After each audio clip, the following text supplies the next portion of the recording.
서울중앙지방법원 형사 32부 2025 고압 1172호 사건 공판 개정에 앞서서 이 사건에 관하여 언론기관 등이 신청한 법정 촬영 등에 관한 사항을 말씀드리겠습니다. 이 사건의 중대성과 국민적 관심 및 알 권리, 공정한 공개 재판과 피고인에 대한 무죄 추정 원칙 등을 종합하여 피고인의 동의 여부에 불구하고 공공의 이익을 위하여 촬영을 허가함이 상당하다고 판단하여 법원조직법 59조 및 관련 규칙에 따라 공판 개시 전에 사전에 협의된 촬영 인원에 한하여 비디오 녹화 및 법정 촬영을 허가하였음을 알려드립니다.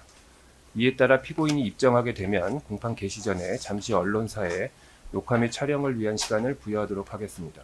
이후 촬영 종료 및 언론사 퇴정을 요청드리면 언론사 촬영 인원은 녹화 및 촬영을 중단하고 퇴정하여 주시기 바랍니다. 이제 서울중앙지방법원 2025 고압 1172호 사건 피고인 입정하시기 바랍니다.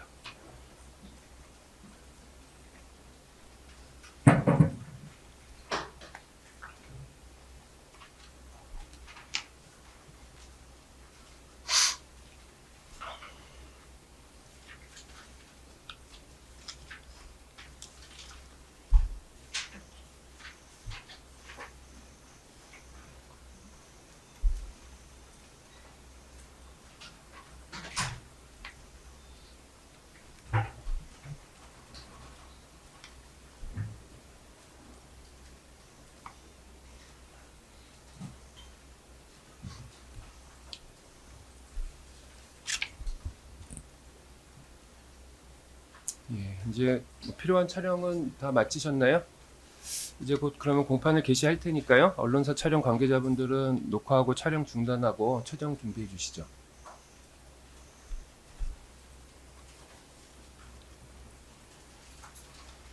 그리고 촬영 관계자분들 퇴정하고 준비하는 사이에 공판 진행에 앞서서 재판 중계에 관해서 먼저 말씀드리겠습니다. 특별검사는 윤석열 전 대통령 등에 대한 내란 외환 행위의 진상 규명을 위한 특별검사 임명에 관한 법률 제11조 사항 등에 따라 재판의 중계를 신청하였고, 이에 본 재판부는 이번 공판기일에 대해서 법원과 법원 위탁을 받은 제3자를 통한 촬영 위촉 방식에 의한 중계를 허가하였습니다. 중계를 위한 영상 촬영 시에는 발언자에 한하여 클로즈업 촬영을 할 수 있도록 제한하도록 하겠습니다.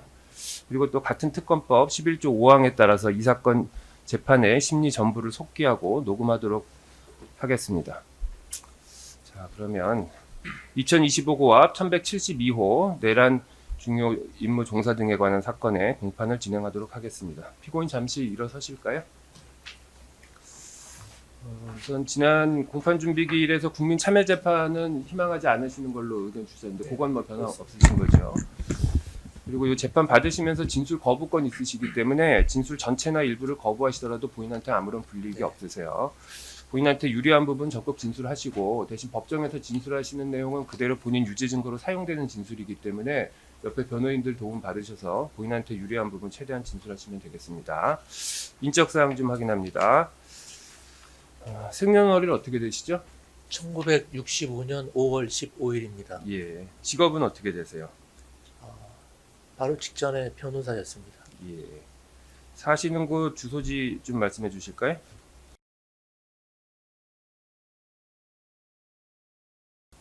예.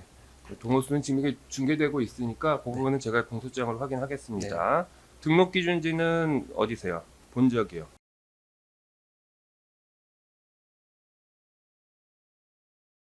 예, 자리에 앉으시고요. 피고인 지금 말씀하신 주소지에서 이사하시거나 주소 변동되시면 이 재판 끝나기 전까지는 변동 신고하십시오.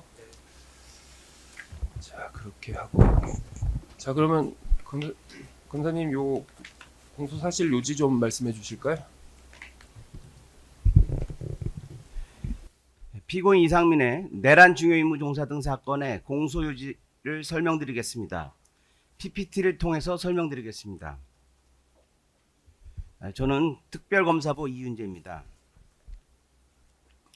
검찰은 위헌위법의 123 비상계엄에 대해 2025년 1월 26일 윤석열 전 대통령에 대해 내란 우두머리죄 등으로 기소하여 현재 1심 재판 계속 중이고, 2025년 6월 10일 시행된 윤석열 전 대통령 등에 의한 내란 외환 행위의 진상 규명을 위한 특별검사 임명 등에 관한 법률에 따라 특검은 1, 2, 3 비상계엄과 관련한 국무위원들의 내란 범행 가담 행위에 대해 수사하여 2025년 8월 19일 행정안전부 장관이었던 피고인에 대해 내란 중요 임무 종사죄 등으로 기소하였습니다. 피고인은 2022년 5월 10일 제20대 대통령 윤석열이 취임하자 2022년 5월 12일부터 2024년 12월 8일까지 행정안전부 장관으로 재직한 사람으로 윤석열 행정부의 최장기 재직 국무위원입니다. 그동안 1, 2, 3 비상계엄과 관련하여 피고인이 국회와 국민들 앞에 비상계엄에 반대하였고 비상계엄 시 어떠한 임무도 수행한 바 없다고 주장한 것과 달리 피고인은 언론사, 야당 등에 대한 시간대별 봉쇄 계획에 따라 특정 언론사에 대한 단수를 지시함으로써 내란의 중요 임무에 종사하고 행정안전부 장관의 직권을 남용하여 소방청 소속 공무원들에게까지 언론사 단수를 이행하도록 준비시켜 의무 없는 일을 하게 하였으며 이후 이를 은폐하기 위해 헌법재판소에서 거짓으로 증언하는 범행까지 저질렀습니다. 그 결과 1, 2, 3 비상계엄에 따른 내란 행위로 인해 헌정질서와 법치주의는 파괴되었고 생명신체의 자유 등 국민의 기본권이 침해되는 중대한 결과를 초래하였으며 상당 기간 그 진상은 국민들 앞에 제대로 규명되지 못하였습니다. 이하에서는 피고인의 내란 중요 임무 종사, 직권남용 권리행사 방해, 위증죄에 대한 구체적인 공소사실에 대해 말씀드리겠습니다.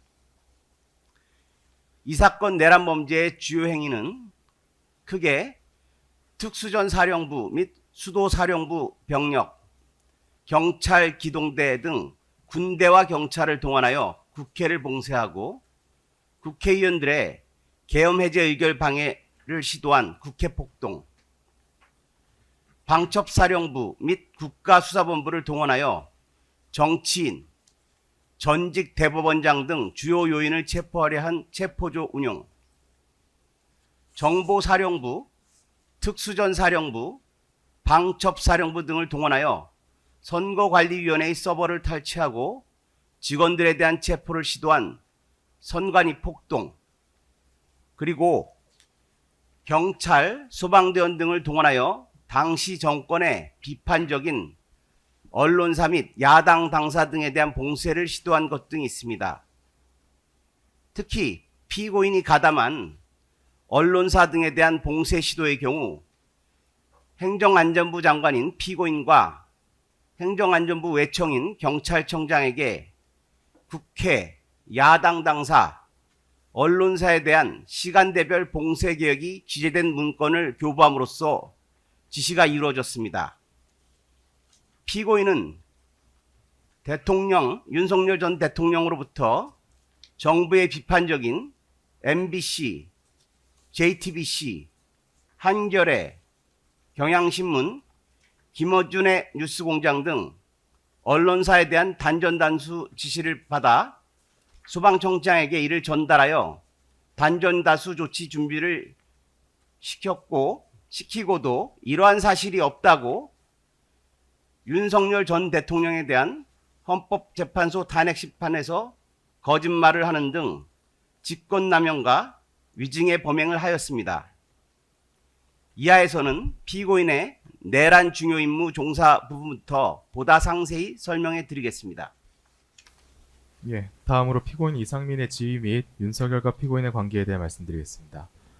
피고인 이상민은 1983년 충암고등학교를 제12회로 졸업하였고 1986년 겨울에 사법시험을 준비하면서 윤석열 대통령과 알게 되었고 이후 2021년 11월경 윤석열의 요청으로 윤석열 당시 국민의힘 대선 후보의 선거 캠프에 합류하게 되었으며 윤석열이 제20대 대통령에 당선되자 대통령직 인수위원회 대외협력특별보좌직을 거쳐서 윤석열의 대통령 취임 직후인 2022년 5월 12일경 행정안전부 장관 임명되어 2024년 12월 8일까지 재직하였습니다. 피고인은 행정안전부 장관으로 임명된 후에는 격주로 진행되는 대통령 주재 국무회의 및 연초 업무 보고, 그 외 수시로 이루어진 경찰 인사 관련 보고, 행안부 업무 관련 보고를 위해 윤석열과 대면하였는데, 이후 2022년 12월 11일 국회에서 이태원 참사의 책임을 물어 행정안전부 장관인 피고인에 대한 해임 건의안을 의결하였으나 윤석열 대통령이 이를 거부하였고, 다시 2023년 2월 8일 피고인에 대해 같은 이유로 산액소추 의결을 하였으나 윤석열 대통령은 피고인에 대해 별다른 인사 조치를 하지 않았습니다. 그 결과 피고인은 윤석열 정부에서 가장 오랜 기간 재직한 국무위원이 되었고, 이처럼 피고인은 윤석열 대통령의 신뢰를 받는 최측근이었다고 할 수 있습니다. 다음으로 피고인의 범죄 사실 중 내란 중요임무 종사죄에 대해서 말씀드리겠습니다. 먼저 윤석열 대통령의 비상계엄 선포에 관하여 말씀드리겠습니다. 우리 헌법은 전시 사변 또는 이에 준하는 국가 비상사태에 있어서 병력으로서 군사상의 필요에 응하거나 공공의 안녕 질서를 유지할 필요가 있을 때에는 법률이 정하는 바에 따라 계엄을 선포할 수 있다고 하여 계엄의 실체적 요건을 헌법과 계엄법에 명시하고 있습니다. 한편 윤석열 대통령은 여소야대 상황에서 야당이 쟁점 법안을 단독 처리하고 국무위원과 감사원장, 검사들에 대한 탄핵소추안을 발의하거나 발의하려 하였으며, 윤석열 정부에서 추진하던 주요 산업에 대한 예산을 삭감하자 2024년 12월 3일 22시 27분 일기에 비상계엄을 선포하면서 앞서 설명드린 바와 같은 국회 봉쇄, 선관위 점거, 야당 당사 점거 시도, 특정 언론사 단전 단수 및 폐쇄 시도, 국회의원 등에 대한 체포조 운영 등의 조치를 시행하거나 또는 시행하려 하였습니다. 또한 비상계엄 선포에 이어 같은 날 23시 23분경 계엄사령관 명의 포고령 제1호가 공고되었는데, 여기에는 가짜뉴스, 여론조작, 허위선동을 금하고 모든 언론과 출판은 계엄사의 통제를 받는다는 언론 출판의 자유를 본질적으로 침해하는 내용도 포함되어 있었습니다. 이제 피고인의 구체적인 범죄 사실을 설명드리겠습니다. 먼저 행정안전부 장관의 권한과 책무입니다. 행정안전부 장관은 국무회의의 서무 역할을 담당하며 치안과 소방 등 국민의 안전과 재난에 관한 사무를 관장하는 경찰청, 소방청을 그 외청으로 두고 있습니다. 또한 경찰청장, 소방청장 등 소속 공무원에 대한 지휘 감독 권한을 가지고 있으며, 우리 법제상 국방부 장관과 함께 대통령에게 계엄 선포를 건의할 수 있는 2명분인 국무위원입니다. 경찰청, 소방청을 행정안전부의 외청으로 규정한 정부조직법 외에도 재난 및 안전관리기본법상 행정안전부 장관은 국가 및 지방자치단체가 행하는 재난 및 안전관리 업무를 총괄 조정하며, 경찰법과 소방공무원법에 따라 총경 이상 공무원, 소방령 이상 공무원의 인사에 관한 권한도 가지고 있습니다. 12월 3일 당시 피고인은 울산시에서 진행 예정인 행정안전부 주관 국민통합김장 행사에 참석할 예정이었는데, 위 행사는 행정안전부 장관 외에도 농림식품부 장관과 울산시장을 포함한 전국 17개 시도 부단체장 등 총 1,400여 명이 참석하는 행사로 저녁 만찬까지 예정되어 있었습니다. 그런데 피고인은 12월 3일 오전 10시 30분경 김용현 국방부 장관과 대화 후 국민통합김장 행사에 참석하였다가 저녁 만찬이 시작하기 전인 17시경 혼자 자리를 이석하여 서울로 돌아왔습니다. 참고로 이때 농림식품부 장관은 피고인이 떠난 후에도 끝까지 행사 자리를 지켰습니다. 피고인이 서울로 돌아오고 있을 무렵 윤석열 대통령과 김용현 국방부 장관은 19시 30분경 삼청동 안전가옥에서 조지호 경찰청장, 김봉식 서울청장을 만나 22시 국회, 23시 민주당사 꽃, 24시 MBC, JTBC, 한겨레, 경향신문 등 시간대별 봉쇄 계획이 적힌 문건을 나눠주었고, 이후 대통령실에서 피고인에게도 같은 내용의 문건을 교부하였습니다. 피고인이 대통령실에 도착한 이후 윤석열 대통령은 피고인에게는 언론사 단전 단수에 관한 지시가 담긴 문건을, 조태열 외교부 장관에게는 재외공간 관련 지시 문건을, 그 외 박성재 법무부 장관, 조태용 국정원장에게도 각각 계엄 관련 지시 문건을 교부하였습니다. 특히 윤석열 대통령이 피고인에게 교부한 문건은 윤석열 대통령이 같은 날 19시 30분경 삼청동 안가에서 조지호 경찰청장에게 교부한 문건과 같은 내용입니다. 피고인은 전술한 바와 같이 포고령이 발령된 후인 12월 3일 23시 35분경 조지호 경찰청장에 전화하여 약 1분 52초가량 통화하였는데 피고인이 전화를 걸었을 때는 조지호 청장과 윤 전 대통령이 통화 중인 상황이었기 때문에 피고인은 약 18초 동안 조지호 청장과 윤 전 대통령의 통화가 끝나기를 기다렸다가 대통령과의 통화를 마친 조지호 청장과 약 1분 34초 동안 실제 통화를 이어나갔습니다. 조지호 경찰청장과 통화할 당시 피고인은 조지호 경찰청장에게 비상계엄 선포 후 경찰의 대응을 물어보았고 조지호 경찰청장으로부터 경찰 지휘부 회의 소집 일정과 국회에 대한 기동대 배치 상황 등에 관한 보고를 받았습니다. 조지호 경찰청장과 통화한 직후 피고인은 다시 같은 날 23시 37분경 허석권 소방청장에게 전화하여 24시경 경찰이 MBC, JTBC, 한겨레, 경향신문, 김어준의 뉴스공장 등 특정 언론사 5곳에 투입될 예정인데 경찰로부터 위 언론사 건물에 대한 단전 단수 요청이 오면 소방청에서 조치를 해줘라 라고 지시하였습니다. 피고인 이상민과 통화할 당시 허석권 소방청장은 소방청 상황판단회의를 주재하고 있었는데 여기에는 이영팔 소방청 차장을 비롯한 소방청 간부들이 참석하고 있었습니다. 피고인으로부터 특정 언론사에 대한 단전단수 협조 지시를 받은 허석권 소방청장은 배석하고 있던 이영팔 소방청 차장에게 장관한테서 전화가 왔다. 언론사 몇 군데를 말하면서 경찰에서 단전단수 협조 요청이 오면 도와주라고 한다는 내용을 공유하였고 이에 이영팔 차장은 같은 날 23시 40분경 위 언론사들의 소재지를 관할하는 황기석 서울소방재난본부장에게 전화하여 포고령 관련해서 경찰에서 협조해달라고 요청이 오면 잘 협력해줬으면 좋겠다는 말을 2차례 반복해서 강조하였습니다. 이영팔 차장의 전화를 받은 황기석 본부장은 23시 42분경 서울소방재난본부의 당직관인 오늘 밤 경찰 쪽에서 요청건이 있을 것이다. 요청이 오면 잘 협조하라고 지시하였고 이에 당직관은 23시 44분경 긴급 비상계엄 선포에 따른 출동 대비태세 철저 알림이라는 공문을 서울소방재난본부 산하소방서에 하달하였습니다. 이어서 23시 50분경에는 허석권 소방청장이 직접 황기석 본부장에 전화하여 경찰의 협조 요청이 있었는지 여부를 재차 확인하였습니다. 이때 서울소방재난본부 산하소방서에 하달된 공문에는 경찰과의 공조를 강조하는 내용이 포함되어 있었습니다. 이는 경기소방재난본부 등 다른 지역 소방본부에서는 소방청으로부터 받은 공문을 그대로 일선소방서에 하달하였을 뿐 따로 경찰에 관한 언급이나 강조가 없었던 것과 차이가 있습니다. 다음은 피고인의 직권남용 권리행사 방해죄입니다. 앞서 설명드린 것처럼 피고인이 허석권 소방청장에게 경찰의 특정 언론사 단전단수 요청이 있으면 잘 조치하라는 지시를 함에 따라 허석권 소방청장은 이영팔 차장을 통해 황기석 서울소방재난본부장에게 언론사 단전단수 준비 관련 지시를 전달하게 하였고 실제로 서울소방재난본부 산하의 소방서에서 경찰의 요청에 즉각 대응할 수 있는 준비태세를 갖추게 되었습니다. 이로써 피고인은 행정안전부 장관으로서의 권한을 남용하여 허석권 소방청장으로 하여금 이영팔 차장을 통해 서울소방재난본부장인 황기석에게 특정 언론사에 대한 단전단수 관련 경찰의 협조 요청 시 응할 것을 지시함으로써 일선 소방서에서 특정 언론사에 대한 단전단수 관련 경찰의 요청에 즉각 대응할 수 있는 준비태세를 갖추게 하는 등 의무 없는 일을 하게 한 것입니다. 다음은 피고인의 위증죄입니다.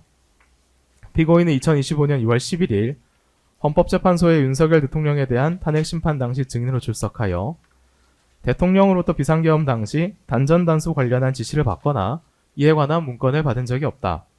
소방청장에게 단전단수 지시를 한 사실도 없다.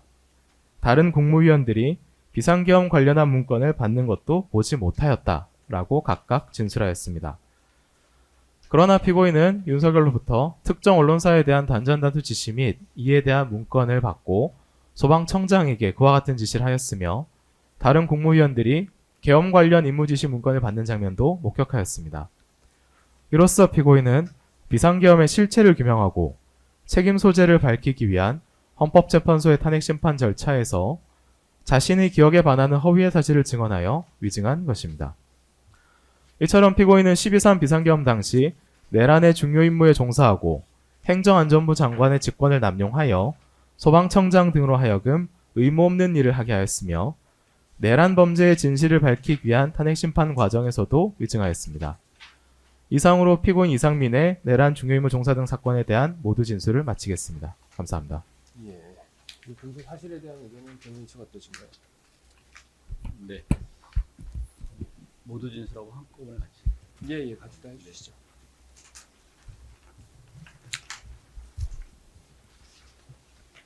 우선 공판 준비 절차에서 피고인 변호인 측에서 9월 29일자로 제출한 그 의견서를 참조해 주시기를 바랍니다.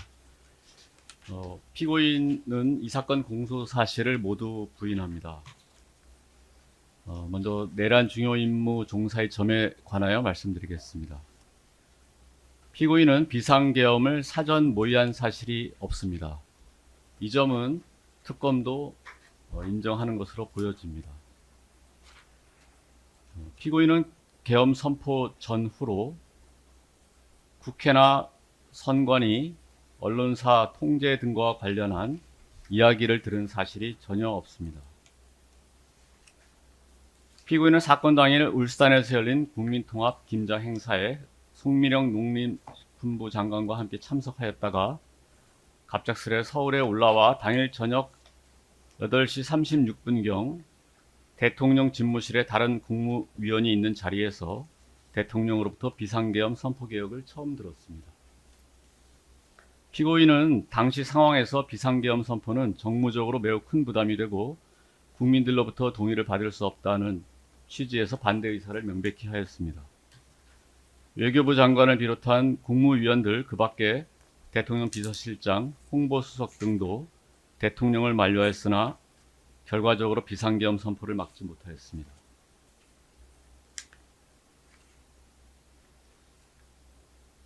피고인이 대통령 집무실에서 나온 직후에 9시 13분경에 헌법을 검색하는 것이 기록상 나옵니다. 헌법 조문을 검색했다는 것 자체가 바로 사전에 계엄에 대한 정보가 전혀 없었음을 반증한다고 하겠습니다. 피고인은 당시 계엄 선포 전후로 당황스럽고 혼란스러운 마음, 계엄을 막지 못한 허탈한 마음과 정무적 부담감, 그리고 향후 생길 사건 사고에 대한 걱정으로 가득 차 있었습니다. 국무회의에서 비상계엄 선포를 막지 못했는데 국무회의는 자문적 기능을 가진 심의기관일 뿐입니다. 계엄 선포에 반대하는 의사를 국무위원들이 피력하는 것 외에 대통령의 비상계엄 선포를 원천적으로 막을 수 있는 권한이나 그런 분위기도 전혀 아니었을 것입니다. 비상계엄 선포는 헌법상 국가 안위에 대하여 최종 책임을 지는 대한민국 대통령에게만 부여된 고유한 권한입니다. 대통령은 당시 국무위원들이 반대하는 이유를 잘 알고 있다. 나도 왜 그런 이유를 모르겠는가. 그런데 국무위원의 상황 인식과 대통령의 상황 인식은 다르다. 돌이킬 수 없다. 오래가지 않을 것이다. 라고 하면서 비상계엄을 선포하였습니다. 대통령의 상황 인식이 국무위원과 다르다는 것은 대통령만이 알고 있는 어떤 구체적인 사실에 관한 정보가 있을 수도 있다는 말씀일 겁니다. 비상계엄의 실체적인 요건에 대한 1차적인 판단과 최종 결정권은 오로지 비상계엄 선포권자인 대통령에게만 있습니다. 이러한 실체적 요건의 구비 여부는 예외적인 경우에 사후적으로 사법심사의 대상이 될 수 있는 것은 변론으로 하더라도 비상계엄 선포 시 그 당시에는 국무위원이나 그 밖의 계엄으로 동원된 군인이나 제3의 인물이 그 실체 요건의 구비가 되었는지 여부를 따질 수 있게 한다면 헌법에서 국가안위의 최종 책임자인 대통령에게 비상계엄 선포권을 부여한 취지에 정면으로 반하게 될 것입니다. 국가의 비상사태에서 비상계엄 선포가 되었는데 수명받은 군인들이 계엄 선포의 요건을 따지고 있다면 그것은 국가와 비상사태를 해결할 수 없는 지경에 빠지게 됩니다. 불법적인 명령이 명확해서 그 항명을 함으로써 구체적 지시에 따르지 않는 것과는 다른 문제입니다. 우리 헌법은 대통령이 1차적으로 판단한 다음으로 2차 판단 권한을 국회에 부여하고 있습니다. 대한민국 헌법은 대통령에게 비상계엄 선포권을 부여하는 대신 국회에는 그 요건을 심사하여 계엄 해제를 요구하면 대통령은 계엄을 해제하여야 한다고 정하고 있습니다. 대통령에게 요건 판단에 관한 권한을 부여하면서도 국회가 곧바로 견제할 수 있도록 헌법이 정하고 있는 것입니다. 비상계엄 선포 자체가 곧바로 국헌을 문란하게 하는 내란 행위라고 본다면 이는 헌법이 상정한 헌법기관 간의 견제와 균형 구도를 제대로 이해하지 못한 것입니다. 국회가 헌법이나 법률을 위배하지도 아니한 공무원들에 대해 탄핵소추권을 행사하는 경우에는 헌법재판소가 탄핵의 심판권을 행사하여 견제하는 것과 마찬가지입니다. 국회가 요건을 갖추지 못한 탄핵소추권을 남발하더라도 처벌을 받지 않습니다. 물론 헌법에 규정이 되어 있습니다. 요건 불비의 탄핵소추권 남발을 통해 행정부의 기능을 상당 부분 마비시킬지라도 곧바로 국헌을 문란하게 할 목적의 행위라고 보기 어렵듯이 설사 요건을 갖추지 못한 비상계엄 선포행위가 있더라도 헌법이 견제와 균형 제도를 구비하고 있기에 곧바로 국헌이 문란하게 되는 것은 아닙니다. 또한 실체적 요건이 없는 비상계엄 선포 자체에 대하여는 처벌하는 규정도 두지 않고 있습니다. 또한 이 사건 비상계엄은 헌법에서 정한 절차를 거쳤다거나 최소한 피고인은 그와 같은 절차를 거쳤다고 인식하였다고 봄이 상당합니다. 이 사건 비상계엄 선포 전에 국무회의를 거쳐야 된다는 논의가 있어서 국무회의 정족수가 될 때까지 국무위원을 추가로 불러 참석시켰습니다. 비상계엄 선포 안건에 대하여는 참석한 국무위원들이 모두 인지하고 있었으며 반대 의사도 이미 충분히 전달한 상황이었습니다. 중계로 인해서 공개된 CCTV 영상 자료에 의하여도 정상적인 회의실에 국무위원들이 모두 앉아 논의하는 모습이 확인되는 바 아무리 짧은 시간이었다고 하더라도 국무회의 자체를 거치지 않았다고 보기 어렵습니다. 사후에 작성되는 국무회의록의 작성 여부만으로 이미 성립한 국무회의의 존재가 달라질 수도 없습니다. 이와 관련해서 헌재에서의 그 결정문은 좀 취지가 다르게 판단되었지만 이것은 CCTV가 공개되기 전의 판단인 점을 감안해 주시기 바랍니다. 결론적으로 이 사건 비상계엄 선포는 적어도 그 당시에는 헌법에서 정한 절차에 따라 비상계엄을 선포 요건이 되는지를 판단하고 선포할 권한을 가진 대통령에 의해 선포된 것입니다. 백보를 양보하더라도 당시 참석한 국무위원들은 이와 같이 판단할 수밖에 없었을 것입니다. 따라서 이 사건 비상계엄 선포가 요건을 불비하였더라도 그 자체로는 헌법에서 정한 절차에 의하지 아니었다고 볼 수도 없고 이를 통해 헌법의 기능을 소멸시킨 것도 아닙니다. 피고인에게 있어서 계엄 선포는 이미 벌어진 객관적인 사건으로 계엄이 해제될 때까지는 되돌릴 수도 없는 현실입니다. 그러므로 피고인은 행정안전부 장관으로서 비상 상황에서도 필요하다고 판단하는 일들을 해야 하는 것이 당연합니다. 계엄법에 따르면 계엄하에서 계엄사령관이 임명되면 필요에 따라 구체적인 상황에서의 체포 절차, 언론 등의 특별한 조치가 취해질 수 있습니다.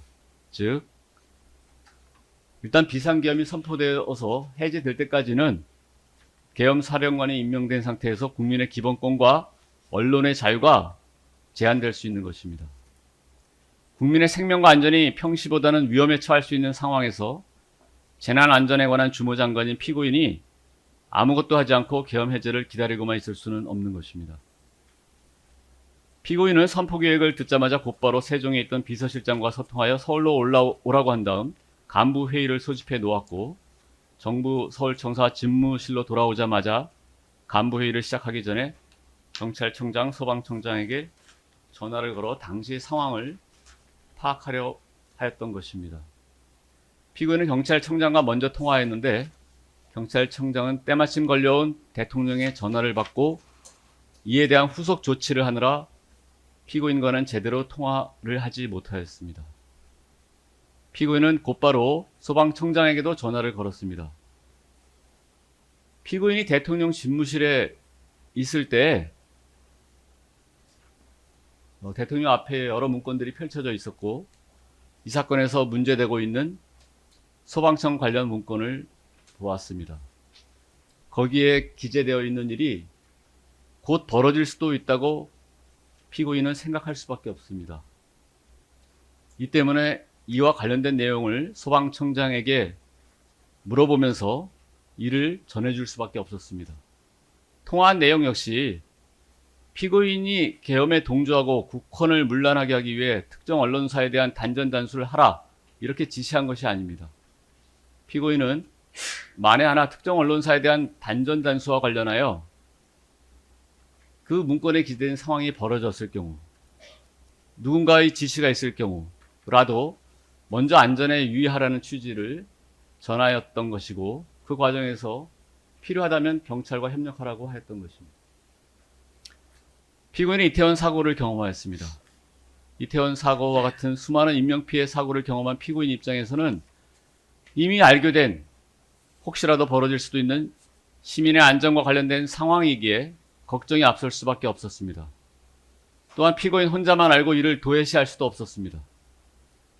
결과적으로 소방청에는 이와 관련하여 외부로부터 어떠한 지시나 요청도 없었습니다. 이 사건 비상계엄의 선포와 이와 후속된 절차에 있어서 그 부분은 현실적으로 실행된 바가 없었던 대통령에 의해서 그 계획은 생각하지 않았던 것이 아닌가 하는 강한 추측을 할 수 있는 부분입니다.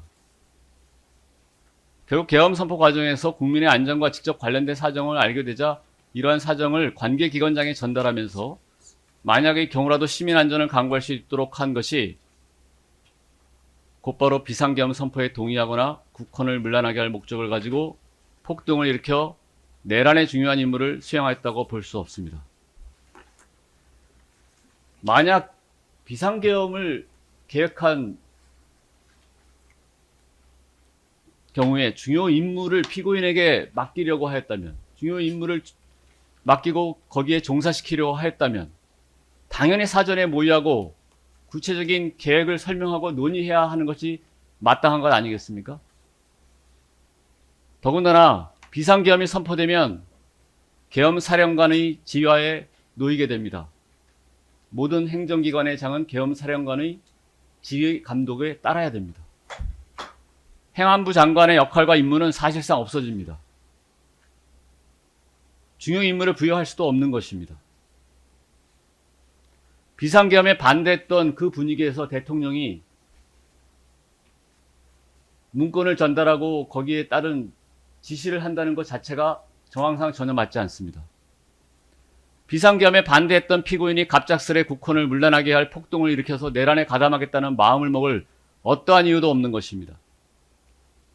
설사 내란에 성공한다 한들 피고인에게 돌아올 이익이 무엇이겠습니까? 평생 법조인과 중앙부처 공무원으로만 살아온 피고인이 자신의 전 인생을 위험의 나락으로 빠뜨릴 이유가 전혀 없는 것입니다.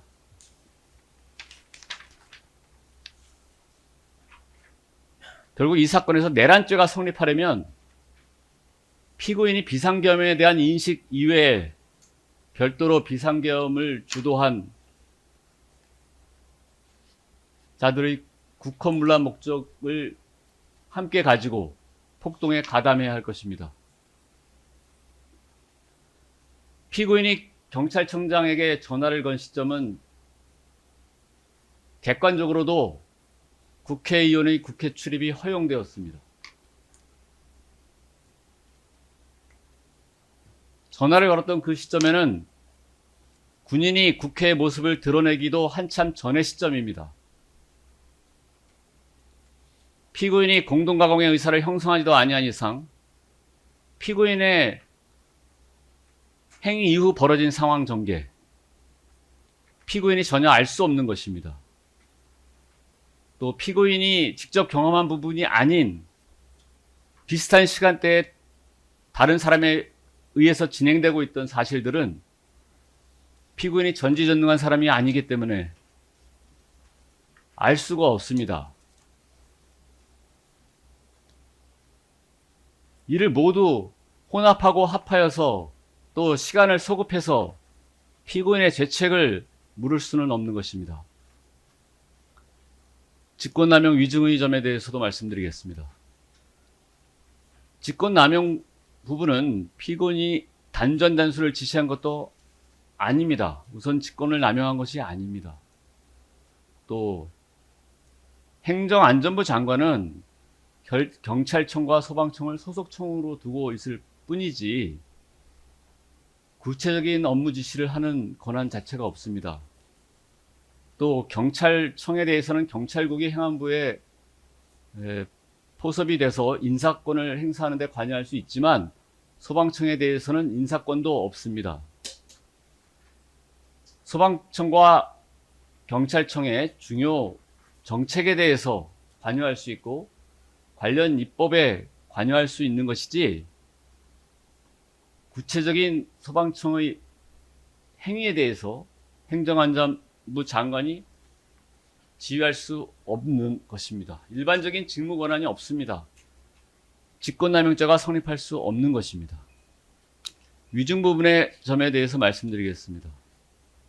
피고인이 대통령 집무실에서 비상계획 선포 계획이라는 당황스러운 이야기를 들은 상황이었습니다. 피고인이 다른 국무위원들의 일거수일투족에 대해서 모두 알 수도 없습니다. 원탁이기 때문에 옆에서 일어난 일을 쉽게 볼 수도 없습니다. 또한 피고인은 그 시점에 비서실장을 호출하는 일도 있었습니다.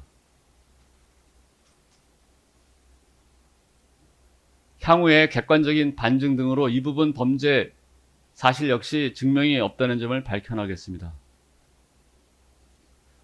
이 사건 공소장에는 피고인이 관여하거나 경험하지 않아 전혀 알 수 없었던 제3자들 간에 일어난 일, 피고인의 행위 이후 사후적으로 벌어진 일, 피고인이 전혀 알 수 없는 이런 일들을 마구 혼재시켜 놓거나 단지 의구심만 일으키려는 의도로 시간에 따라 일어난 제3자의 행위를 피고인과 관계지어 억지로 꿰맞추어 구성한 부분들이 많이 있습니다. 피고인이 공소장에 기재된 수많은 일들을 전지적 시점에서 모두 인식하면서 행동한 것은 전혀 아닙니다. 명백한 증거에 의해서 피고인이 가지게 된 당시 구체적이고 명확한 인식이 무엇이었는지를 잘 살펴주시기를 간곡히 부탁드리면서 피고인 측 모두 진술을 마치도록 하겠습니다. 이어서 예, 말씀하시죠. 이어서. 이어서 진행하겠습니다. 제가 좀 그림을 그려가면서 전체적인 구도를 좀 설명을 좀 드리겠습니다. 예, 실무 사상기 좀. 예, 사용하십시오.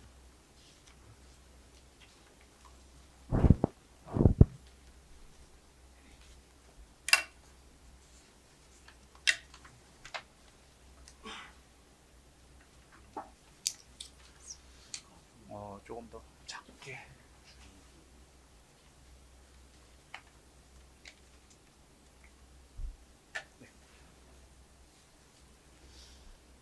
예, 지금 그 특검께서 펼치고 계시는 논리는 이렇습니다. 전직 대통령께서 계엄 선포를 하게 되죠. 한 축에 군에 대한 지시가 있었습니다. 그리고 한 축에는 어디까지는 요건 특검이 이제 바라보는 전체적인 프레임입니다. 한 축에는 국무위원들에 대한 그림이 있습니다. 여기에는 지금 이 사건에서 강조해서 특검께서 말씀하고 계시는 단전 단수에 관한 그림이 있고요. 이거 행안부가 되겠죠. 다음에 인원 파견, 수용시설 확인, 법령 검토에 관한 법무부 장관 파트가 있습니다. 그리고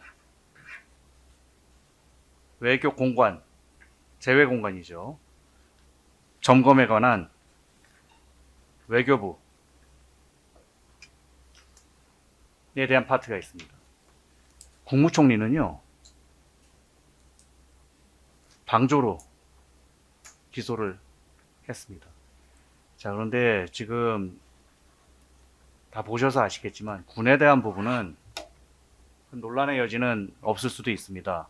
하지만 이쪽 부분은 국무총리 심사를 한번 받았습니다.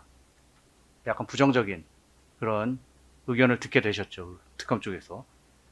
아주 최근에 법무부 장관에 대한 법원의 의견이 있었습니다. 물론 영장이지만 앞으로 엄격한 증명, 자유로운 심증에 의해서 이런 것들이 밝혀져 가리라고 믿고 있습니다. 자, 그러면 우리 피고인에 대한 단전단수 강력하게 부인하고 있고 앞으로 밝혀나갈 예정입니다. 특검께서는 엄격한 증명을 통해서 합리적 의심의 여지가 없을 정도로 이 부분에 대한 지시가 있었는지 말씀을 주셔야 될 것이라고 생각합니다. 그리고 변호사님, 그 지금 그리신 메모지요. 저희가 일단은 네, 조서에 뭐 정식으로는 아니더라도 참고용으로라도 일단 네, 기록을 제출하겠습니다. 편찬을 해놔야 되기 네, 때문에 네, 그렇게 마치시고 하겠습니다. 가실 때 제출하고 가십시오. 네. 예. 그리고 이와 관련해서 전 대통령이 국무위원들 반대에도 불구하고 명시적으로 반대했어요. 그런데 계엄을 선포했기 때문에 이 모든 일들은 국무위원으로서 법무부 장관이든 뭐 총리든 행안부 장관이든 외교부 장관이든 어떻게 가만히 있습니까? 확인을 해봐야죠. 그래서 피고인은 경찰청장과 소방청장에게 당장 전화를 했던 것입니다. 근데 애석하게도 그분들도 바빴어요. 전화를 받는 분들도.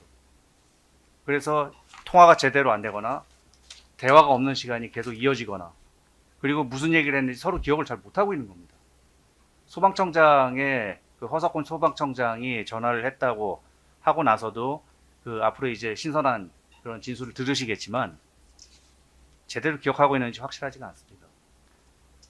어디까지나 피고인은 지시를 하기 위함이 아니고 확인을 하기 위해서 그리고 준비하고 방비하고 조심하라고 말씀을 드리기 위해서 얘기하기 위해서 전화를 했던 것에 불과합니다. 제가 이제 앞으로 두 가지만 좀 더 말씀을 좀 드리고자 합니다.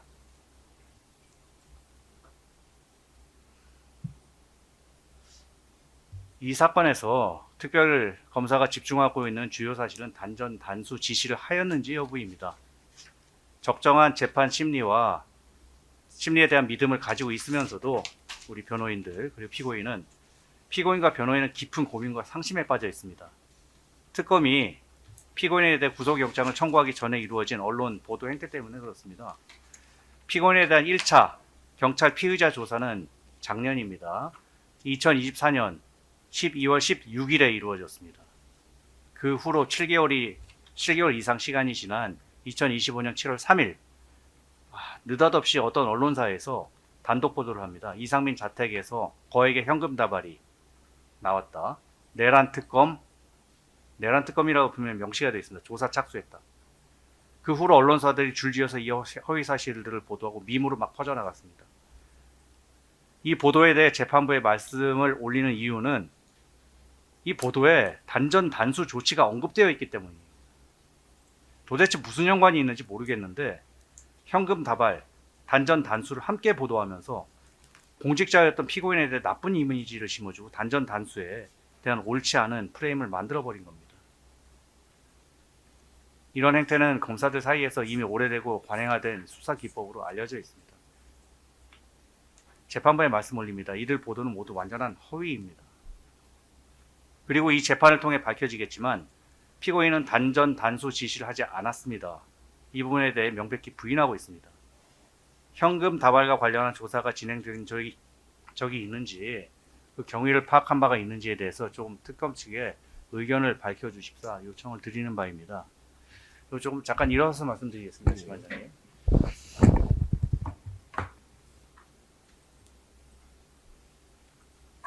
예, 존경하는 재판장님, 마지막으로 드릴 말씀이 있습니다. 지금 정권과 국회 서슬이 펄었습니다. 사법부가 어려움을 겪고 있습니다.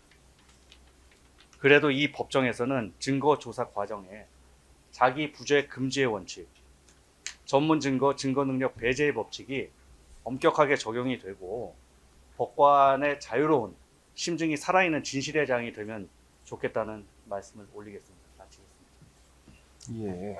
이것도 양측 의견 다 듣고요. 예, 검사님 증거 목록 제출하시고 증거 신청하시죠. 재판장님, 예. 먼저 절차 진행 전에 말씀하신 내용에서 일일이 반박하는 건 나중에 뭐 재판 진행에 따라서 증거로 저희가 입증하면 되는 문제니까요. 말씀드리지 않겠지만 마지막에 말씀하신 부분 있지 않습니까? 검사들의 오랜 행태라고 하면서 언론에서 돈 현금 훔치가 나왔는데 그것이 닿는 날짜 보도되었다. 마치 특검의 검사들이 그것을 언론에 그렇게 보도하도록 만든 것처럼 하셨는데 증거가 있습니까? 전혀 사실이 아닙니다. 현금 다발이 어떤 경위로 발견되었고 이런 것은 저희는 모릅니다. 그리고 언론이 어떤 경위로 단전 단수와 연관지어서 보도했는지 전혀 모릅니다. 앞으로 재판 진행하실 때 의뢰의 변호인들께서 요새 하시는 방식이 검찰이 과거에 이랬다, 지금도 이렇다는 식으로 하시는데 증거 없이 검찰을 모독하는 얘기를 앞으로는 절대 하지 않으시기를 부탁드립니다. 예. 양측 재판장님, 그 부분 관련된 의견 여기까지 어, 듣겠습니다. 아니, 일단 한 가지만 목록 더- 제출하시죠.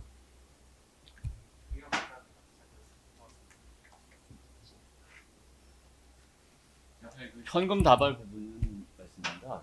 자, 그 그 당시 부분- 내란 특검하고 전혀 그러니까- 관계없는 내용이고요. 그 부분은 요 사건하고 관련이 없기 그렇습니다. 때문에요. 그 그 부분은 더 이상 양측에서 그 언급하지 시점에서 마십시오. 불효불급한 것이 변호인도 아닌데도 마찬가지고 특검 측도 마찬가지예요. 그걸 지금 아까 경찰관을 말씀드렸던 불러서 요 조사하는 사건과 거는 관련 또 없는 뭐 기사에 나오는 사실들에 대해서는 이 법정에서 언급하지 마십시오.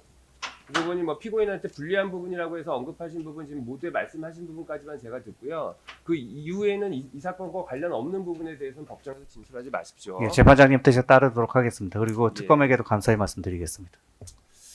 그렇게 하도록 하고 이게 지금 증거 인부서를 제출을 해주셨는데 이게 양이 좀 방대한 편이기도 하고 지금 아까 의견서 지난번에 주신 거 보면 10월 16일자 의견서에 보면 증거 순번 2번하고 3번에 있는 게 아마 이게 뭉쳐서 좀 기록이 많이 돼 있는 건가 보죠? 어떻게 된 건가? 이게 증거 순번 2번, 3번이라고 표시하셨던데 그 2번, 3번은 저희가 좀 상대적으로 늦게 등사를 받게 됐습니다. 요 지금 있는 목록에 2번, 3번은 아닌 것 같으네요. 그 부분이. 지금 혹시 여기 인부서 별지 내신 게 오늘 여기 특검에서 내신 증거 목록 부분하고 이게 지금 정확히 일치되는지는 바로 확인은 안 되시죠? 일단 제출하신 거는 이름 봐서는 동일한 것 같은데. 네, 저희 그 당초에 저희가 기록을 두 차례, 세 차례, 결국 세 차례에 걸쳐서 최근에도 받고 있는데요. 예. 이게 그러면- 먼저 받았던 기록에 관한 것은 이 같은 목록입니다. 그래서 증거 목록 별지 2, 증거 목록 1번, 증거 서류 등 예. 이 부분이 처음에 받았던 자료입니다. 그러시군요. 그럼 여기 지금 그 9월 29일 날 의견서에 첨부해서 내주신 인부서 그 부분에 있는 거는 일단 여기 검찰에서 오늘 제출하신 목록에 있는 부분에 대한 증거 의견은 다 밝혀주시는 건가요? 이게 654번까지 있고 이제 그 뒤에 지금 목록 2로 돼 있는 부분, 이 부분은 아직 지금 못 밝히셨다는 얘기구나. 근데 9월 29일자 예. 저희가 제출 기한 당시에 가지고 있었던 유일한 예. 증거 목록입니다. 그리고 2번, 3번 지금 그 목록에 대한 부분은 혹시 열람하고 인부 네, 등사를 해주셔서요. 다만 근데 저희가 그 증거 목록 2번 같은 경우에는 한 13,000쪽 정도 되는 증거. 10번인데요. 네, 그 10월 2일에 저희가 등사를 받았습니다. 아직 검토를 마치지 못한 상황입니다. 그러시군요. 그 부분 검토는 어느 정도 시간으로 지금 계획하고 계세요? 빠르면 한 2주 정도 안에는 됐지 않을까 싶습니다. 이게 네. 28권인데다가 그 내란 어떤 그 지금 윤석열 대통령 재판에 관련된 자료들이거든요. 그래서 저희들이 기록이 방대하기 때문에 뭐 돌아가면서 빨리 있도록 하는데 한 2주 정도는 소요되지 않을까 싶습니다. 재판장님, 그 추가로 제출되었 그 증거 목록 순번 2번 관련해서 그 예. 부분은 이제 작년 12월 27일에 기소됐던 김용현 전 국방부 장관에 대한 기록을 저희가 별관 형태로 묶은 것입니다. 예. 입증계획서에 설명드린 것처럼 이 사건은 비상계엄 선포 이후 1년의 행위들이 내란죄를 구성하는지 여부가 또 핵심 쟁점이기 때문에 그것들에 대한 증거인데 저희가 증거인문서에서 입증계획서에 밝힌 바와 같이 해당 사건에 대해서는 이미 윤석열 전 대통령 사건, 조주호 경찰청장 등 사건, 김용현 국방부 장관 등 사건에서 심리가 이루어지고 있는 상황입니다. 따라서 가급적 저희는 기존에 이루어진 재판의 공판 조서들, 증인신문 녹취서들 등을 통해서 입증을 해어나갈 예정이고 그런 점을 좀 참고하여 주시길 바라겠습니다. 그러니까 검사님 지금 말씀하신 게 요 제출하신 목록 중에 목록 1로 돼 있는 거는 이제 기존에 이미 다 열람을 하셔서 인부가 예, 나온 그렇습니다. 거고, 예, 그렇습니다. 근데 목록 2, 3으로 지금 돼 있는 부분이 지금 말씀하신 거 기준으로 보면 다른 사건들에서 내란과 관련된 부분 주로 돼 있는 것을 이쪽에도 증거로 제출할 필요가 있어서 그걸 일괄해서 이렇게 지금 제출하시는 걸로 그렇게 이해하면 되나요? 이 목록 2는 김용현 말씀하신 바와 같고 목록 3의 경우에는 또 이상민 장관 사건과도 연결되어 있는 주요 국무위원들에 대한 진술입니다. 이것이 다른 공범 사건이 수사 중인 상황이라서 저희가 바로 제출하지 못하였다가 해당 사건이 마무리된 이후에 저희가 다시 증거한 것이어서 목록 3의 경우에는 본 사건의 원래 증거로 보셔도 무방할 것 같습니다. 이게 지금 아마 요 택을 좀 잘못 붙이신 것 같은데 그럼 요 분량이 많은 게 목록 2라고 지금 지칭하고 계시고 예, 요 그렇습니다. 목록 좀 작은 거를 목록 2, 3으로 지금 예, 지칭하고 계신 그렇습니다. 거죠? 그 부분은 변호인도 같이 예, 이해하고 저희가 계신 저기 건가요? 뜯어서 다시 붙이겠습니다. 저희는 방금 말씀 주셨던 목록 좀 얇은 부분은 10월 15일에 등사를 받아서 예. 그 부분. 이게 지금 특검에서도 그 얇은 부분을 목록 2로 붙이시고 두꺼운 예. 부분을 목록 3으로 붙이셔서 예, 그 부분이 좀 혼동이 있었는데 뭐 그렇게 하죠. 그러니까 요 뭐 강의구 등 진술 조서 얇게 돼 있는 부분 요게 그럼 목록 3이고 그리고 이 두껍게 지금 돼 있는 고발장으로 시작하는 부분 그게 목록 2로 저희가 정리해서 일단 받아볼게요. 그렇게 하고 그다음에 지금 이게 저희가 지금 공판 준비기를 9월 19일 날 했었고 사실은 이제 그때 이제 간단하게 뭐 양측 의견 정도만 교환하는 상태에서 아직 기록 검토가 안 돼서 구체적인 공판 준비가 활발하게 이루어지지는 않은 상태로 공판 준비 절차는 종결이 됐고요. 그리고 이게 지금 공판에 회부돼서 저희가 첫 기일을 오늘 진행을 한 겁니다. 그래서 뭐 기존에 있었던 공판 준비 뭐 결과나 이런 거 저희가 뭐 원용하거나 하는 데는 특별한 이견은 없으시죠. 진행된 게 별로 없어서 예. 네, 그렇습니다. 좀 이의 없습니다. 예, 그렇게 진행을 하고 그리고 그때 지금 9월 18일자 변호인 의견서 내신 거하고 지금 이제 9월 29일자 의견서 내신 게 있으시고 검찰에서 지금 10월 13일자 입증 계획서 내신 거 있으시죠? 예, 그렇습니다. 그 입증 계획에 대해서 조금 간단히 설명을 해주실까요? 증거 목록은 이제 제출하셨으니까. 예, 입증 계획 관련해서 이제 상세한 내용은 입증 계획서에 기재한 내용이랑 같습니다만 우선 기본적으로 내란 특검에서는 그 증인 신문 순서에 관해서 주로 밝히고자 하는데 증인 신문에 관해서 이제 전체 증인이 약 그 본 기록에만 80여 명 이상입니다. 그렇기 때문에 재판부께서 사건을 좀 더 효율적으로 파악하실 수 있도록 각 쟁점별로 주요 증인 18명을 우선 선정을 해서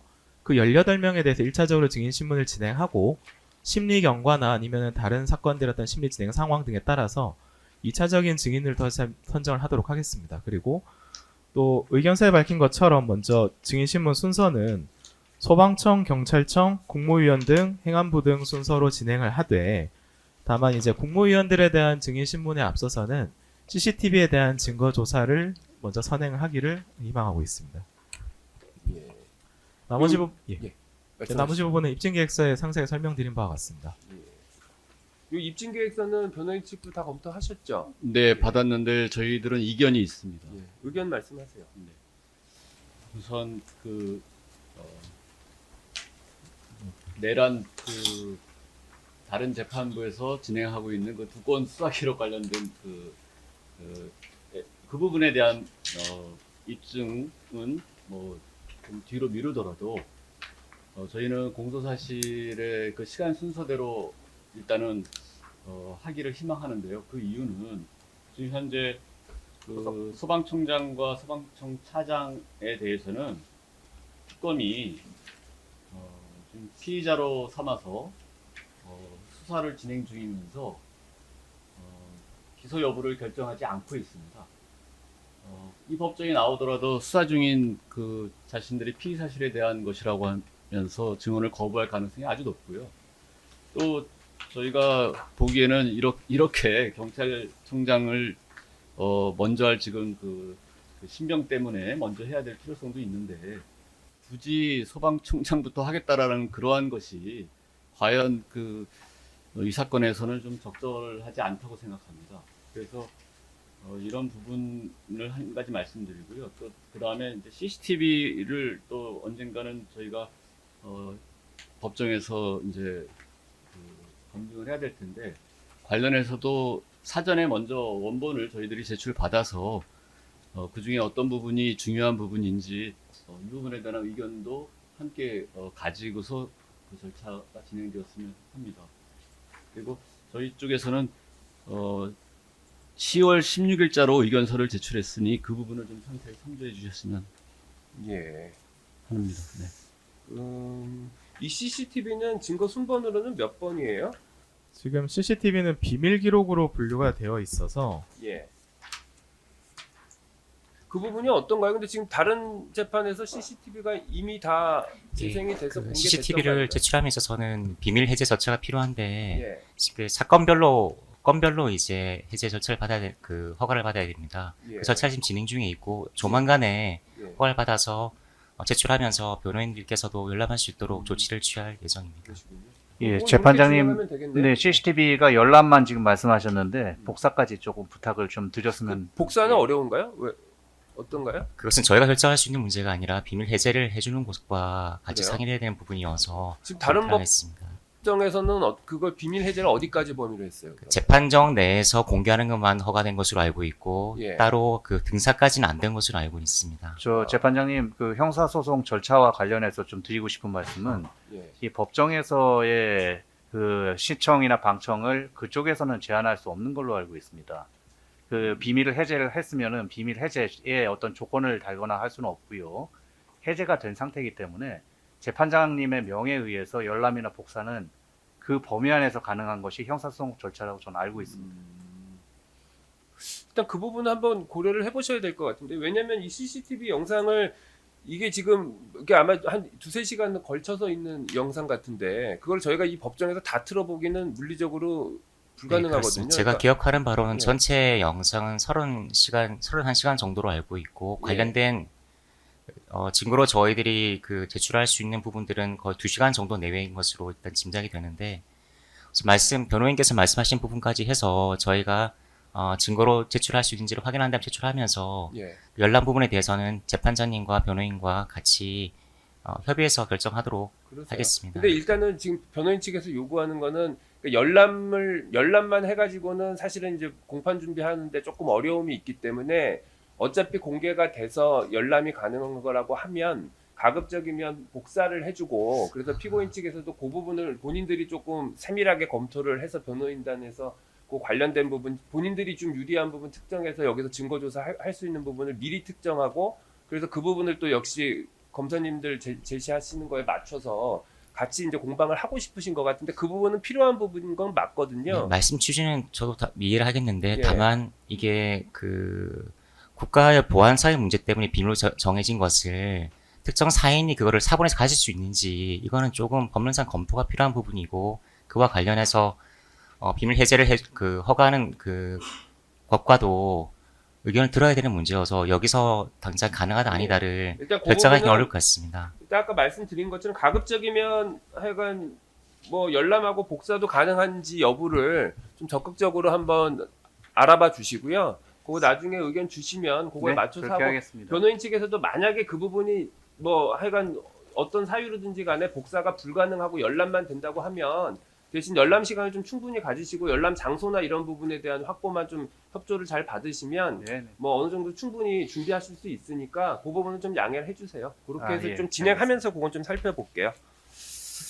그렇게 하도록 하고 그러면 저희가 지금 기일과 관련된 부분을 조금 말씀드려야 되겠는데 일단은 이 목록을 인부서를 제출을 해주셨는데 이 중에서 이제 진술 증거는 특검 쪽에서 이제 미리 좀 추리셔서 입증 계획서 내시면서 주요 증인 위주로 먼저 실시를 하고 그 진행 경과에 따라서 이제 남은 증인들에 대해서도 진술 증거에 대해서 증거 조사를 하시겠다는 취지로 말씀을 하셔서 그거는 지금 순서대로 정해서 진행을 하면 될 것 같고요. 근데 이제 여기 목록 1에 있는 자료들 중에 상당 부분 그냥 이제 서면인 증거들이 많은데 그 부분에 대해서 또 부동의하신 부분이 또 상당히 많으세요.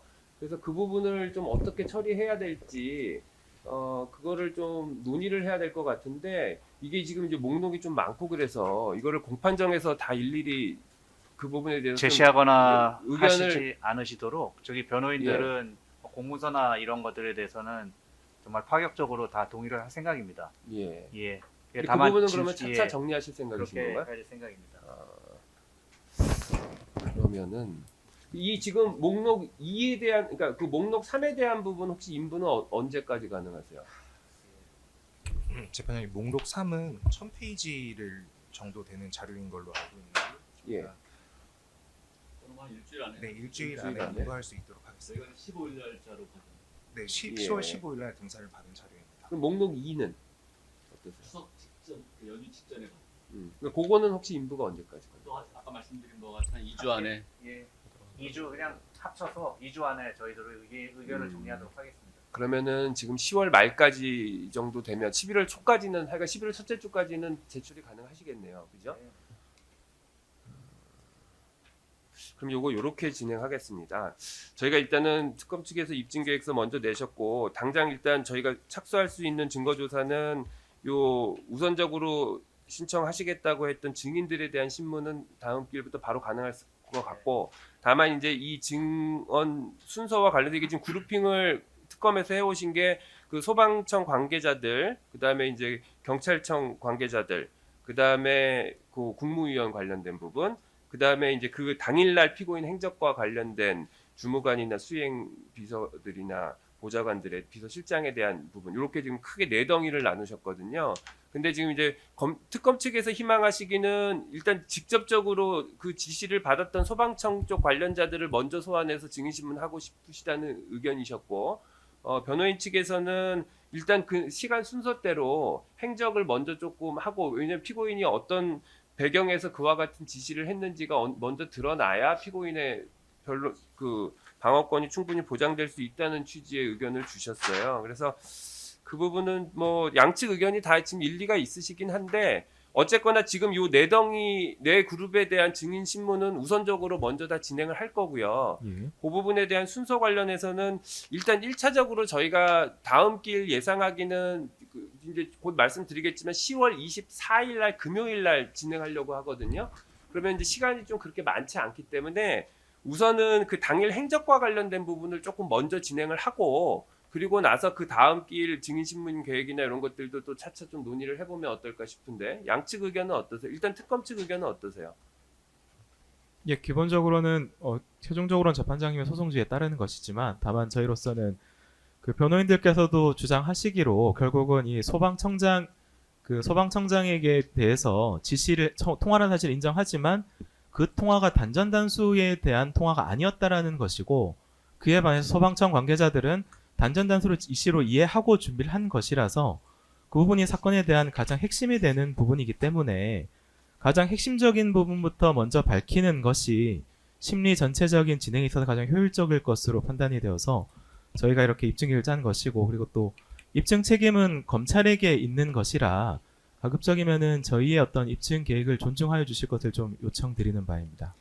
잠시만요. 네. 그리고 또 한 가지 말씀드리면 그 변호인께서 시간 순에 따라서 해야 되는 이유 중에 하나로 드셨던 것이 허석권 청장과 이영팔 차장이 뭐 검찰 그 특검이 피의자로 입건된 상태라는 걸 말씀하셨는데 지금 사실 시간 순으로 증인으로 오셔야 되는 그런 내란 사건에서 지금 재판받고 있는 내란 사건의 증인분들이 거의 다 지금 아마 많은 분들이 마찬가지 상태일 거예요. 그래서 피의자로 입건되는지 여부, 뭐 진정 고발 등에 의해서 다 그냥 피의자로 단순히 입건되어 있는 분들이 많은데 그 이유 때문에 시간 순으로 해야 한다는 거는 사실 이유가 될 수는 없을 것 같습니다. 그리고 뭐 다른 재판에서도 다른 이 관련 재판에서도 기본적인 내란 사건에서 워낙 많은 증인과 공방이 이루어지고 있고 증인신문 조서들이 만들어지고 있는데 말씀대로 한다면은 동일한 절차를 지금 다시 또 오셔가지고 여기서 또 다시 하셔야 한다는 것이고 또 한 가지는 피고인께서 변호인 측에서 주장하시는 것처럼 그 증인들은 피고인의 주장에 따르더라도 직접 경험한 내용이 아닙니다. 본인들 주장에 따르더라도 결국 대통령과 김용현이 지시한 경찰과 이런 사람들이 그 진술인데 그것을 미리 지금 다시 중복된 절차를 하면서 진행을 하는 것이 이 사건의 이해를 심리를 효율적으로 진행해서 결국 특법이 정하고 있는 기한 안에 재판이 절차를 마치는 데는 조금 이제 그 지연 사유만 되지 않을까 싶습니다. 그리고 참고로 그 내란 윤석열 그리고 김용현 피고인에 대한 그 내란 사건에서의 그 증인신문 조서등 이런 것들이 확인이 되게 되면 저희가 제출했던 기존의 이 증거 목록에서의 그 증인들에 대해서는 철회 여부도 검토를 해야 되기 때문에 저희들이 그 요청드린 그 증인수를 하는 것이 심리의 효율적 진행을 위해서 그리고 사건의 실질적인 파악을 위해서도 더 합당한 판단일 것으로 생각이 됩니다. 일단 요 부분은 이렇게 재판장님 저희도 의견을 좀 예. 저희들은 완전히 반대 의견인데요. 어차피 나와야 될 증인들이라고 한다면 재판의 신속 재판과는 관계가 없습니다. 어차피 나와야 되기 때문에.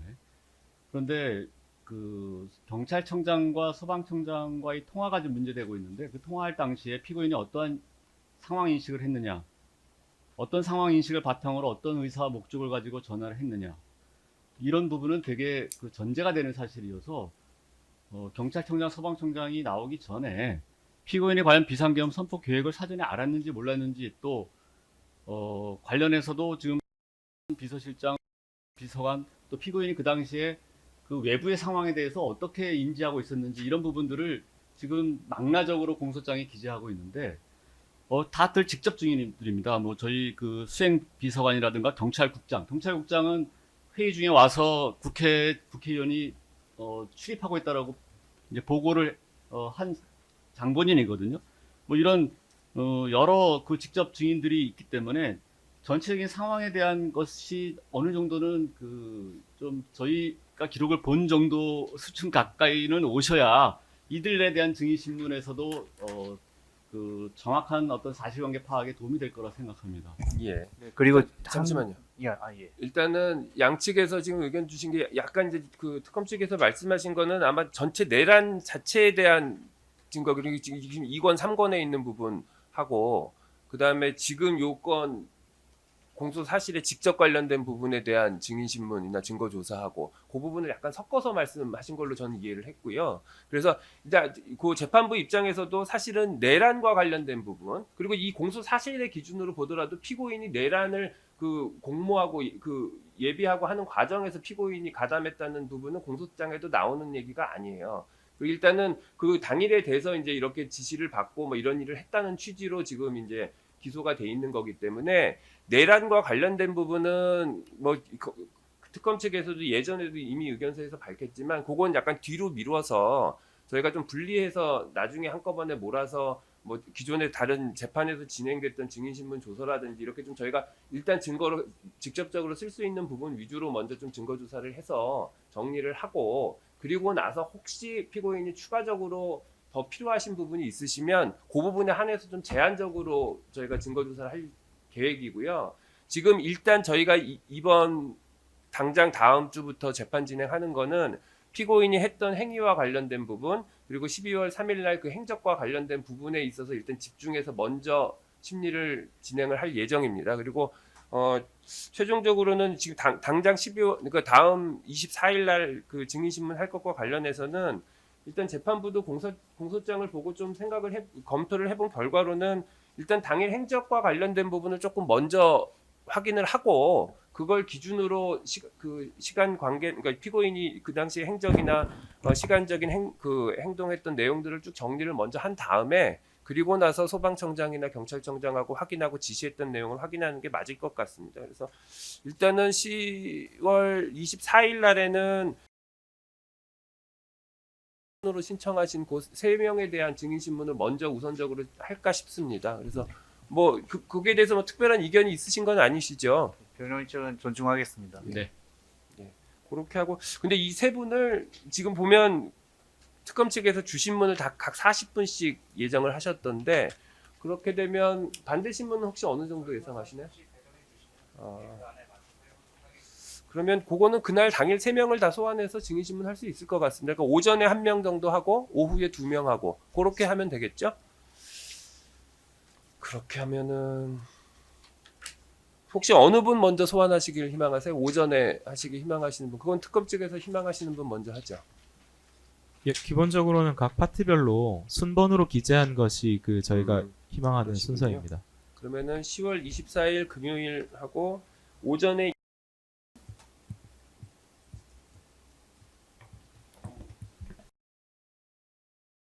오후에는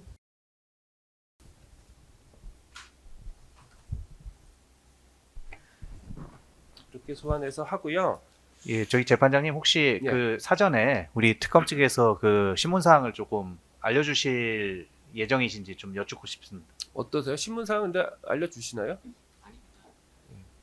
신문상 미리 알려드리지 않아요. 예. 현장에서 각자 준비해서 오시죠. 예. 재판장님, 그리고 저희도 피고인 측에서도 신청할 증인들이 있습니다. 그러시겠죠. 그래서 그 부분을 좀 시간을 주시면 네, 차회나 차차회까지는 증인에 대한 어떤 입증 계획서도 제출하도록 하겠습니다. 그러시죠. 근데 혹시 그 당일 행적과 관련해서도 여기 지금 나와 있는 3명 이외에 추가로 신청하실 증인들이 예정하고 계신 당일 분들이 행적이라고 하는 것이 사실 이게 좀 2시간 안에 일어난 일이어서 저희 쪽에서는 이제 주신문으로 이제 신문하고자 하는 그러한 증인들이 있습니다.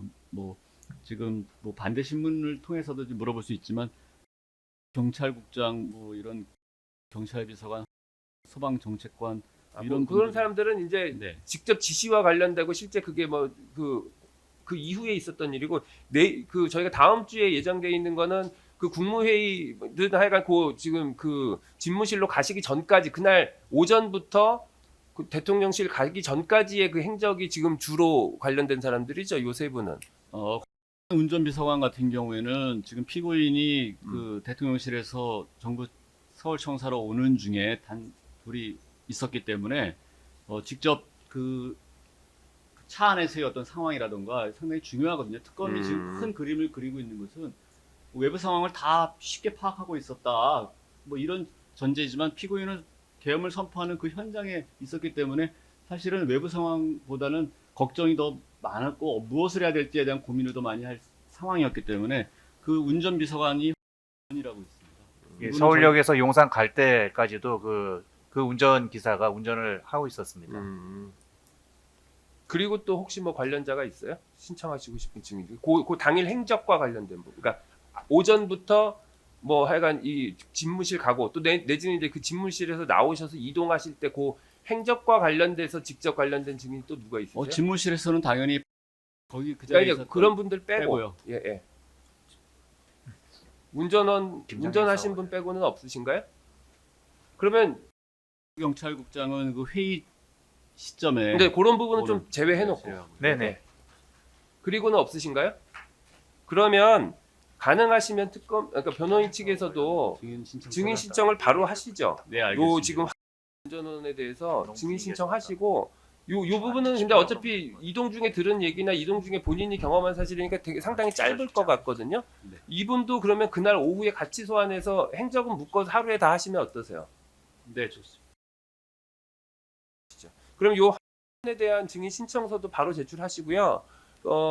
특검 측에서도 요에 대한 저희가 소환할 수 있는 증인 신청서를 먼저 좀 바로 제출해 주세요. 그럼 저희가 고기일에 오전에 오후에 이렇게 소환해서 진행할게요. 지금 말씀하신 것 기준으로 하면 뭐 40분에서 30분씩 각각 주신문 반대신문 하면 오전하고 각각 1시간 하면 오후에 3명이 조금 빠듯할 수는 있는데 요 행적과 관련된 부분은 그렇게 막 그 공방이 필요한 부분은 아니니까 오후에 하는 3명에 대해서도 가급적이면 한 4시간 범위 내에서 다 마칠 수 있도록 양측에서 좀 배려해서 준비를 해주시죠. 그렇게 하고 저희가 지금 일단 우선 법정 사정 등과 관련돼서 조금 먼저 좀 협의를 좀 드릴게요. 그래서 지금 저희가 요 중법정을 다음에는 요 법정을 못 쓰고요. 동관 358호를 쓸 거예요. 그래서 10월 24일 날에는 동관 358호로 나오시고요. 그 다음 길은 저희가 불가피하게 31일 법정이 확보가 안 돼서 30일 날 해야 될 것 같습니다. 목요일 날. 그 일정은 혹시 지금 제가 드리는 일정에 특별히 문제 있으신 분 있으시면 지금 말씀하세요. 예. 그러면 그 다음 길은 저희가 일단 10월 30일 목요일로 하고요. 그날도 10시, 뭐 2시 이렇게 해서 오전 오후 다 일단 기일은 잡아 놓겠습니다. 그 길에 저희가 할 증인 신문이나 이런 부분은 24일 날 오전에 아마 하고 나면 조금 시간이 여유가 있을 수 있으니까요. 그때 저희가 한번 전체적으로 다시 한번 정리해서 30일 날 소환할 증인에 대해서도 의견 나누고 정리를 좀 하고요. 그리고 그 다음부터 11월 달부터 재판은 저희가 지금 이 법정이 이 중앙지방법원에서 쓸 수 있는 법정 그이 좀 여유가 없어서 사실은 이 법정도 계속 매번 예약을 해서 쓰고 있는 시스템으로 지금 같이 쓰고 있는 법정이거든요. 근데 그렇게 재판을 하니까 재판이 좀 사실은 원활하지가 않아서 가능하면 11월 달부터는 월요일 날 재판을 고정해서 하고 그때 그렇게 되면 저희 법정이 사실은 이렇게 중법정처럼 큰 법정이 아니고 저희 재판부에 쓰는 법정이 소법정이에요. 그래서 소법정에서 재판을 진행을 하는 쪽으로 재판부에서 지금 생각을 좀 하고 있습니다. 그래서 변호사님들이나 특검도 일정 정리를 하실 때 지금 고지해드린 10월 24일, 10월 30일 이렇게 하고 그 다음에는 11월 3일 월요일로 기일이 옮겨질 가능성이 많기 때문에 그 일정을 좀 조절을 해서 협조를 해주시면 좋겠고요. 그 최종적으로 저희가 월요일날 소법정에서 재판할 수 있을지 여부는 이게 지금 이 재판 자체가 지금 좀 중계가 좀 따라오고 있어서 그 부분 이제 저희 뭐 설비라든지 이런 것들 한번 마지막으로 좀 체크를 해서 최종적으로 뭐 다음 주나 그 다음 주 전에 말씀을 드릴게요. 그렇게 하면 될 것 같고 그 다음에 마지막으로 이 진행과 관련해서 이게 지금 아까도 제가 말씀을 드렸는데 서증 목록이 좀 많고 그 중에서 뭐 진술 증거 부분은 차차 이렇게 증인 신문하고 뭐 필요한 부분 좀 정리하고 뭐 그렇게 해서 하면 될 것 같은데 기타 이제 신문 기사와 관련된 부분 그다음에 나머지 이제 서면인 증거물과 관련돼서 이제 여러 가지 양측에서 좀 의견도 있으시고 그런데 그 부분을 한 번은 좀 정리를 해야 될 것 같아요. 근데 그거를 공판에서 다 정리하기가 사실은 조금 번잡스럽고 효율적이지 않아서 일단은 피고인 측에서 이 목록 2, 3에 대한 증거 의견을 10월 말 11월 초까지 한번 밝혀주시면 그거를 특검에서도 한번 검토하시고 뭐 정리하실 수 있는 증거는 좀 한번 정리를 하신 다음에 11월 중에 한번 공판 준비를 기일간에 한번 진행할게요. 그래서 그 나머지 저희 서증과 관련된 부분들 어떻게 효율적으로 정리해서 증거조사 할 것인지 그리고 뭐 체부에 대한 의견 양측 공방을 조금 변론 준비 과정에서 정리를 한번 하고 넘어가는 게 이게 좀 효율적일 것 같습니다. 그래서 그 부분도 한번 염두에 두시고 준비를 좀 양측에서 해주세요. 근데 그게 지금 효율적으로 되려면 10월 말이나 적어도 하여간 11월 뭐 3일 정도까지는 이 나머지 증거에 대한 증거 인부도 밝혀주세요. 그러면 그거 검토해서 11월 한 중순 정도에 한 번 정도 요 월요일 날 기일하는 거 외에 뭐 짧게 한 시간이나 1시간 반 뭐 이 정도 기일을 좀 저희가 확보해서 공판 준비기를 간단히 진행하고 증거 중간 점검 한 다음에 또 계속 진행하고 그런 순서대로 할게요. 네, 알겠습니다. 그렇게 하고 그러면 혹시 뭐 양측 요 진행과 관련해서 더 의견 있으시면 또 말씀해 주시죠. 재판장님 그 차회기일 증인으로 말씀하셨던 이 피고인 측이 신청한 증인 관련해서 예. 저희도 이제 진술 증거가 포함되어 있고 부동의 상태여서 사실 차후에는 저희도 증인 신문을 해서 진정 성립해야 되는 증인인데 그러시군요. 변호인 측에서 이 부분에 대해서 주신문을 하기를 원하시는 취지라면 저희는 진정 성립 반대 신문에 진행을 하고 진행을 할 것인지 혹시 그 부분은 어떠세요? 만약에 그렇다고 하면 특검 측에서 먼저 그냥 소환을 한꺼번에 해주셔도 될 것 같긴 한데 뭐 저희도 뭐 한 번에 신청서를 진행하셔도 내겠습니다. 될것 같이 주신문하면 될게요. 그러세요? 그러면 뭐 그 부분 필요하신 부분은 특검에서도 신청서 할 때 포함해서 내세요. 그러면 양측 그 신청 증인으로 저희가 채택해서 하고 뭐 신문 순서나 이런 거는 그 기일에서 정하면 될 것 예, 같습니다. 알겠습니다. 네. 그 외에 혹시 다른 의견 있으세요? 없으신가요? 없습니다. 그리고 제가 여기 모두에 진행할 때 변호사님들하고 특검에서 오신 분들 제가 출석을 확인을 안 했던데 그 부분 제가 간단히 좀 확인을 할게요.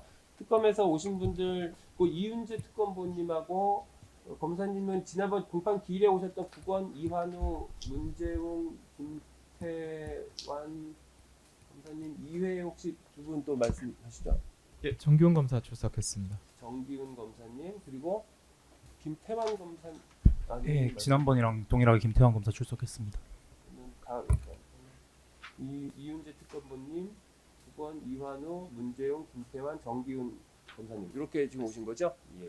그리고 출석하신 변호인 성함 좀 여쭤볼게요. 네. 법무부의 명륜의 박종민 변호사입니다. 예. 네. 이명욱 변호사님, 법무법인 태광의 한석찬 변호사님, 김장리 이승직 변호사입니다. 김정희의 이승직 변호사님, 그리고 정지용 변호사님 김장리에서 김장리 문영석 변호사님, 문영석 변호사님, 정지호